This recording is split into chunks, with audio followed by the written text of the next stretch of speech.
లక్షలు పెట్టి బంగారం కొని బలాదూరుగా ఎవరున్నా నువ్వు పండించే ధాన్యమే, లేకుంటే అందరూ శూన్యమే.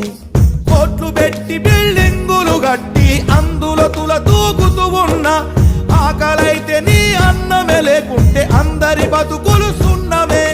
రాజులు మంత్రులు బలిసిన వాళ్ళు ఎవరైనా నీ మట్టిలో పంటే, లేకుంటే ఇక మన్నేలే.